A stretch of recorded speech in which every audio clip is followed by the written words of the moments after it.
Hello, Mighty Warriors, and welcome back to the Mighty Warriors devotional series.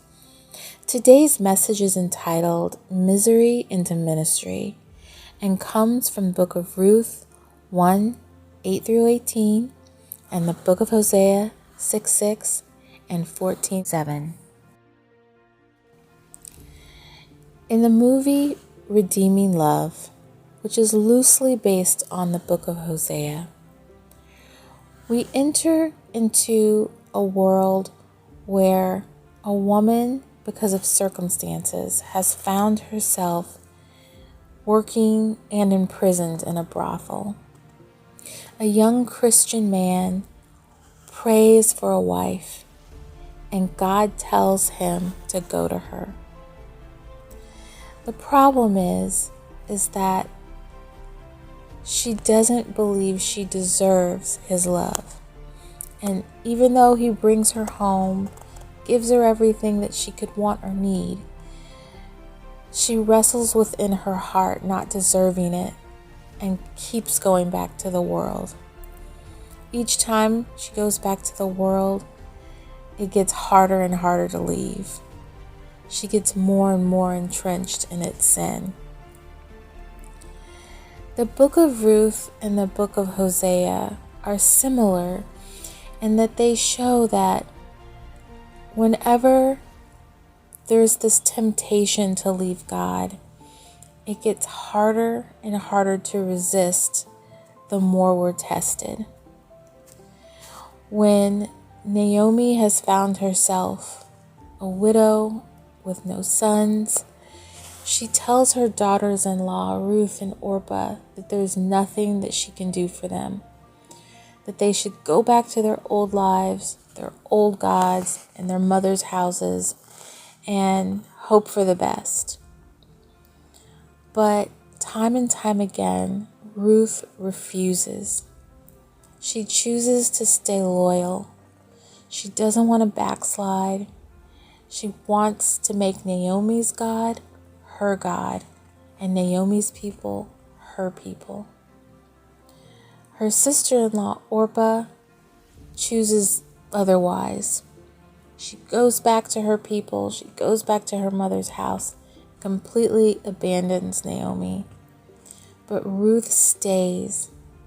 And when she stays, God rewards her loyalty by redeeming her time, redeeming her suffering. She loses her husband, but she ends up getting married and gaining a son. It's important to understand how much loyalty is important to God and how He really wants us to choose Him, not because He's forcing us to, but because we love Him, and not because there's something that He can give us, but because we want to follow Him and we trust Him and we know that He has the truth. Hosea 14:7 says, "They that dwell under His shadow shall return. They shall revive as the corn and grow as the vine. The scent thereof shall be as the wine of Lebanon."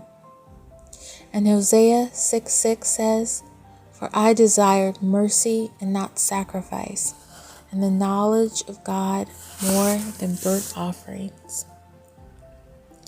And Ruth 1:8-18 says, "And Naomi said unto her two daughters-in-law, Go, return each to her mother's house. The Lord deal kindly with you, as ye have dealt with the dead and with me. The Lord grant you that you may find rest, each of you in the house of her husband." Then she kissed them, and they lifted up their voice and wept. And they said unto her, "Surely we will return with thee unto thy people." And Naomi said, "Turn again, my daughters. Why will ye go with me? Are there yet any more sons in my womb, that they may be your husbands? Turn again, my daughters, go your way, for I am too old to have a husband. If I should say, I have hope, if I should have a husband also tonight, and should also bear sons, would ye tarry for them till they were grown? Would you stay for them from having husbands? Nay, my daughters, for it grieveth me much for the sakes that the hand of the Lord is gone out against me. So, in the situation with Ruth and Naomi, Ruth had no incentive to go with Naomi. There was nothing to gain in her eyes by going with her. She wasn't going to gain a husband. She probably couldn't gain any children.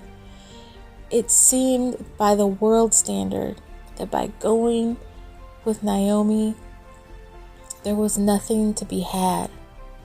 But God rewarded Ruth's loyalty and redeemed her time, even though things looked bad from a worldly perspective. He blessed her because he has that power.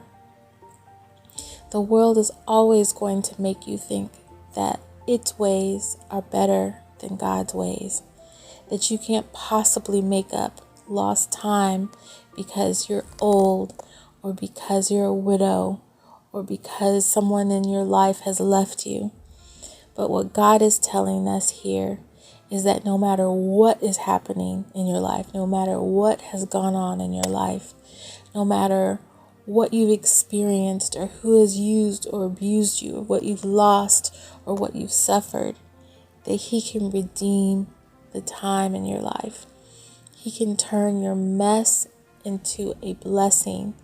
He can turn your mess into your ministry. He can redeem your time. He has a redeeming love that can turn 10, 15, 13 years around on a dime. On a dime. So I hope that this message is a blessing to someone. And until next time, be blessed.